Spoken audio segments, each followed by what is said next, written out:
Meu nome é Yara, eu faço parte do grupo com a Júlia Evelyn, com a Luísa Flávia e com a Johanna. O nosso trabalho é sobre trabalhador avulso, segurado avulso, e eu vou introduzir um pouco sobre o que a gente vai falar nessa matéria para vocês. O trabalhador avulso é uma pessoa física.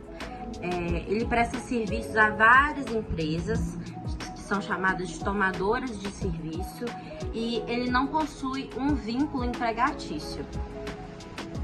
Olá, meu nome é Johanna e venho aqui dar continuidade, o que a nossa colega Yara estava falando. Então, o trabalhador avulso, o segurado avulso, ele tem os mesmos direitos do que um trabalhador com vínculo empregatício tem.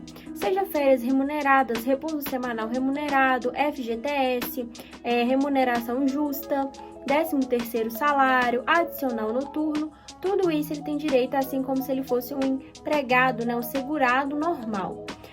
De acordo com o artigo 11 da Lei 8.213 de 91, o trabalhador avulso ele é um segurado obrigatório, da Previdência Social.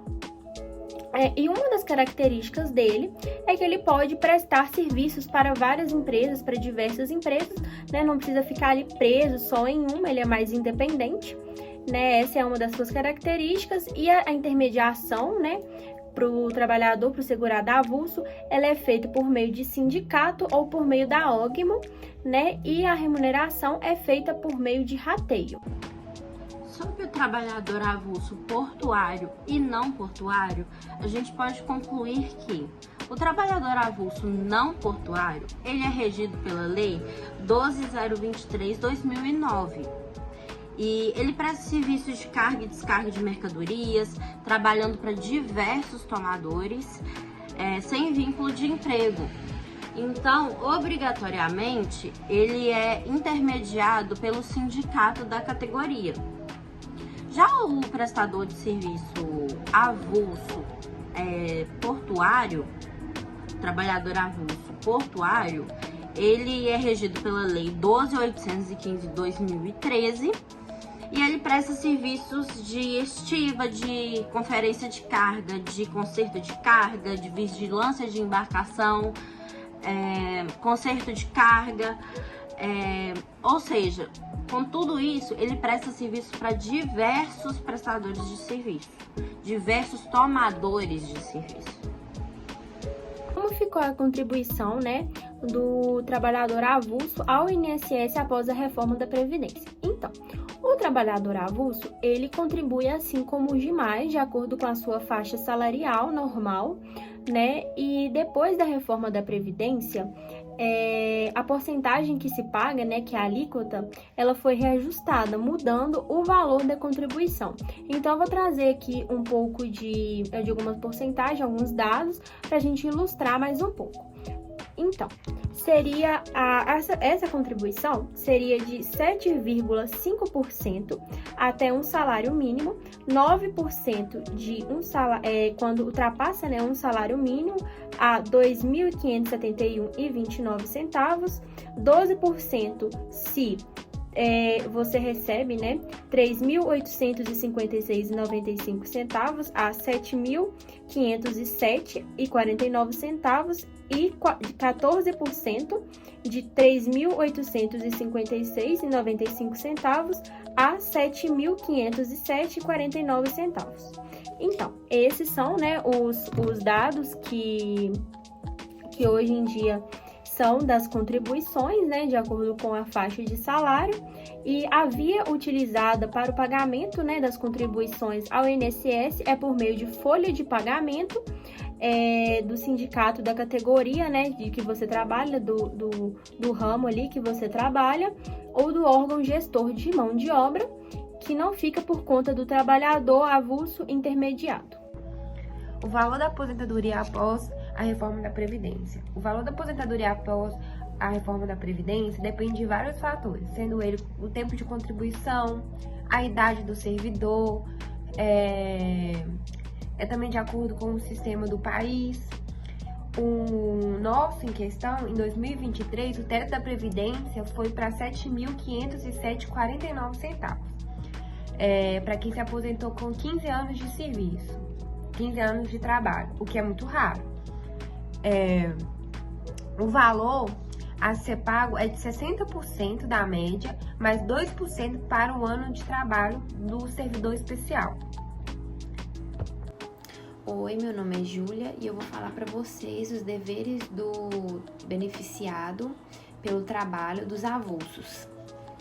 Então, dentre elas, você deve pagar ao sindicato a remuneração do trabalhador avulso, acrescidos dos percentuais referentes a repouso remunerado, 13º salário e férias acrescidas de 1/3, e horas extras e adicionais noturnos em até 72 horas úteis após o término do trabalho.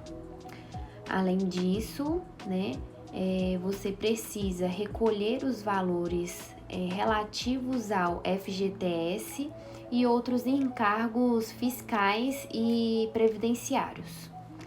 E por fim, é necessário fornecer equipamento de proteção individual, conforme estabelecido no artigo 9. Bom, como funciona a responsabilidade solidária dos tomadores de serviços? A responsabilidade solidária dos tomadores de serviço significa que, de acordo com as leis trabalhistas e de terceirização, o feito de mão de obra, mesmo que seja temporário, compartilha a responsabilidade com o contratante pelo pagamento das obrigações trabalhistas e encargos sociais não quitados. Isso está previsto no artigo 8 da Lei 12.023 de 2009, que diz respeito ao trabalho de movimentação de cargas e trabalho avulso. Conforme está previsto nessa lei, o tomador deve pagar ao sindicato as verbas correspondentes a cada trabalhador, incluindo o valor dos serviços prestados, pagamentos dos descansos semanal, 13º salário, férias com acréscimo de 1/3, horas extras e adicionais de insalubridade, periculosidade e noturnas, se for o caso. O segundo é realizar o pagamento das verbas de até 72 horas úteis após o término do trabalho. E a terceira é recolher o FGTS e outros encargos sociais sobre as verbas pagas. A melhor forma de contribuir para o segurado avulso é pagando o INSS. Assim, autônomos, donas de casa, desempregados e estudantes podem ter os seus direitos garantidos a partir do INSS. Seus direitos, benefícios e auxílios, quando precisar, contribuindo individualmente ou facultativamente, conseguindo garantir seus direitos à Previdência, fazendo contribuição de forma avulsa ou por meio do Guia da Previdência, conhecido também como GPS. O valor mínimo a se pagar pelo INSS avulso é de R$ 65, que resulta em 5% do salário mínimo, que em 2023 é de R$ 1.302. A contribuição avulsa pode ser escolhida qual tipo de contribuição deseja realizar, simplificada ou completa. Cada tipo de finalização pode diferenciar a taxa, que vão de acordo com o valor do salário e depende do valor que é pago ao INSS.